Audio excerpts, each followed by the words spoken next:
Nang nasa din kay mabantayan ako niya tabang pod. Oh. Ay kagool mo ay mo kabalakay na. Salamat ya. Sige. Sa bahay na kay So ayan mga ka-idol, magandang tanghali lahat sa mga ka-idol, magandang umaga sa inyo. Nandito ako ila ni Ante.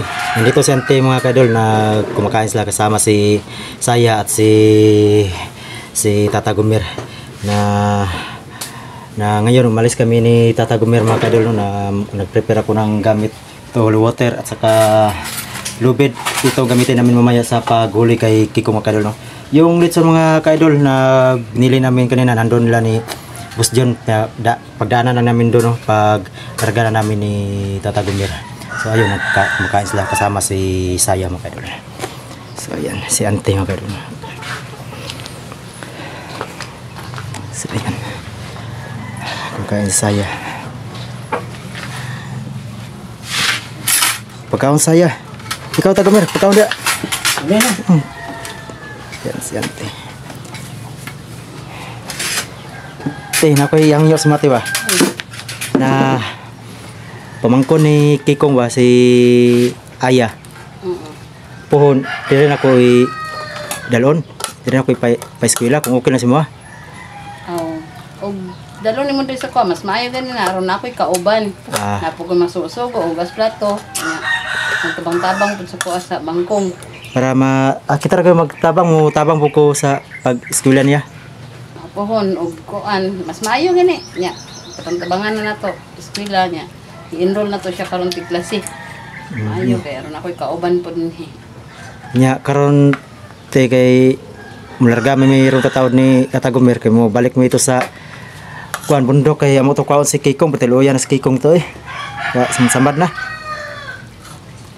siguruhan na ninyo nga makuha niya si Kikong kay susnin nga na po ko itong taato kay dugay na bayo ka ulit diri. Lingaw para kay Kong day.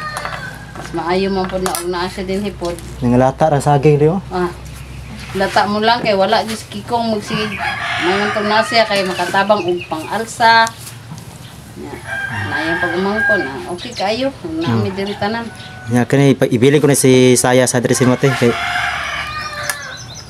ako sa ni ibili si mo kay ikaw ray palikog bantay na tiya kay na baguhan para sa sa palibot kay sige ra naghilak ko ra kay sige pangita siyang koban ay balakan aya dere kay ko an may man na iyang si kon may Saya nga ni Saya mas maayo ang pud nang naa sa dinhi kay mabantayan ako nya tabang pod. Ay kagool mo ay mo kabalakay na Kikong. Salamat ya. Sige. Sa bahay na kay doy po kayo kung pasagdan na sila dito god kay puhot doon sa pamatyo nito sa mga kuan ba mga dautan nito sa gubat.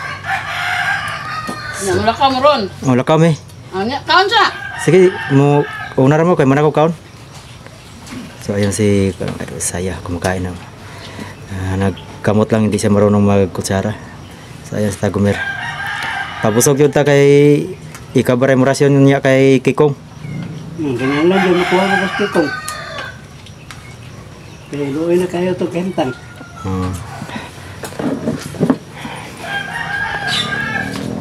Ayan mga ka-idol, sabi ni Ante mga ka-idol, pumayag siya sa tungkol sa pamangkin ni Kikong. Pag nabalitaan to ni Kikong mga ka-idol, siguro masaya to si Kikong na papayag si Ante na dito titira si Aya. Sa mga sunod na semana siguro mga ka-idol, baka dumating na sila ni Aya at Chacha at CMM na baka yatid sila dito, no, na dito na sila paaralin. Si Chacha at CMM doon siya kay ni 1992, si Aya dito sa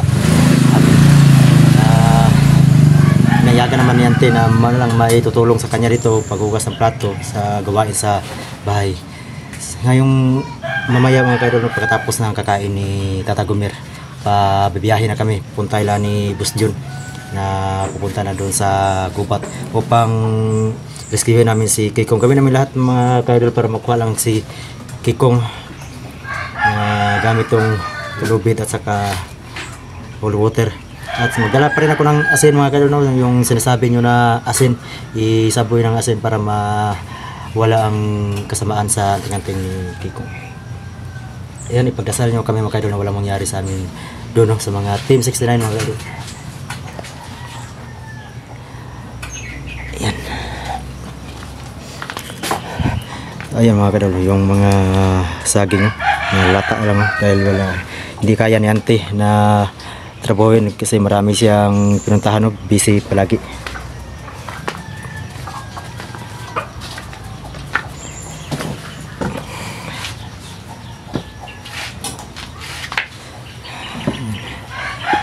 Si Saya mga kadol, tahimik lang, parang nanibago sa paligid. Maganda na bata mga kadol, para silang kumukha sila ni Im Chacha.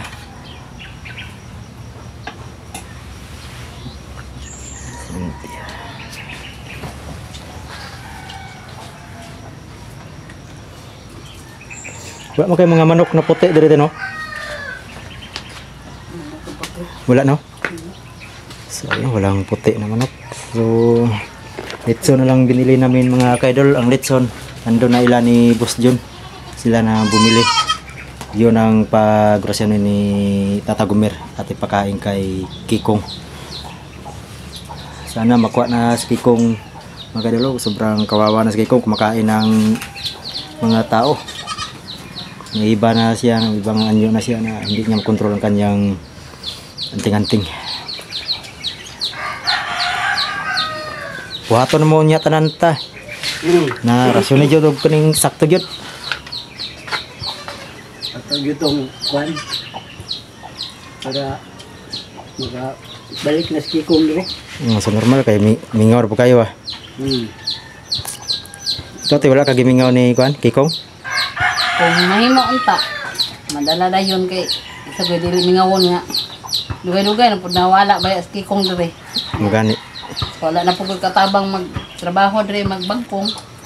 Mo na nang lata imong saging na day. Lata na kay di naman ako mato kay napay trabaho ulis balay manglaba, manghinlo, magluto. Ngayon to na Kikong kay Ay siya rin matadtad. siya man total hakot, bulad. Ngayon tag makauli na gani unta din makuha niyo to karon. Taha na. Si Sayang kayo. Malungkot pa rin ang mukha. Hindi pa sanay. Di pa kayo sanay ka dire.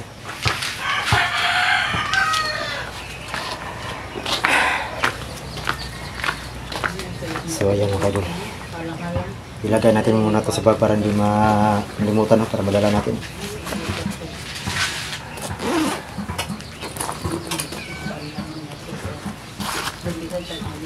Lupit. Kukuha tayo ng asin mga kadol.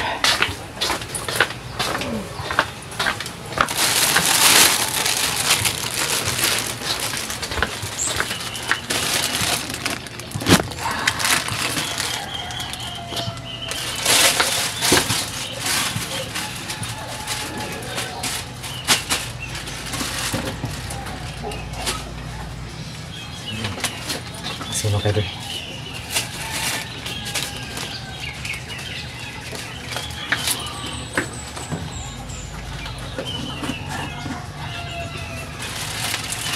Sa lahat ng comment na magdala ng asin, salamat po sa inyo mga kadol sa pag-comment na magdala ng asin dahil nakatulong siguro to sa kasamaan.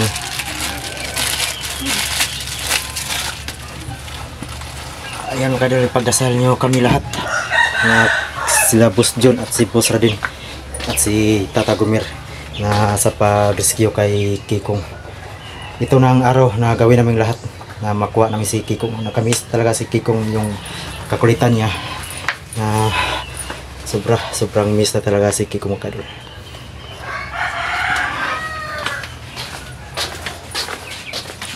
Ayan, kumakain sila. Ito ng gamit ko mga kadol. Nandito na mga sa loob ng gamit ko, no? Nasa bag.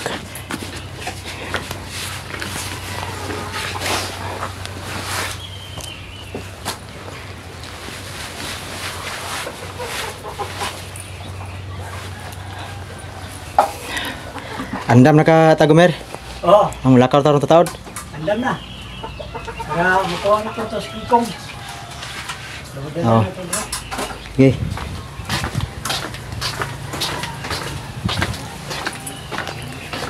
So ayun mga kaidol, pagkatapos sa itong lahat-lahat na problema, makuha namin si Kikong pagbalik na sa normal.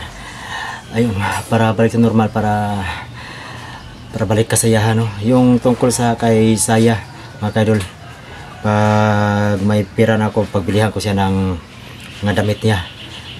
At pag after klase, pagbalik klase, siguro paaralin ko, no, isama sila ni Aya. Sa sunod na semana, next week, nandito na si Aya mga kaidol, na hihatid sila sa auntie ni Boss Jun, no, galing sa Bukidnon. Sama-sama sila ni Chacha at sa Aya. Si Aya dito na siya titira sa ilante. Kay papayag ng Santi dito titira para may tutulong sa kanya paghugas sa plato at sa pagsaing ng bigas. So hanggang dito lang mga kaidol, magbiyahe muna kami ni Tata Gomer. Ipagdasal na kami na walang mangyari doon sa bundok mga kaidol, no? Pero huwag niyo kalimutan mag-subscribe and like and share my video mga kaidol. Banaw Adventure in Gabs.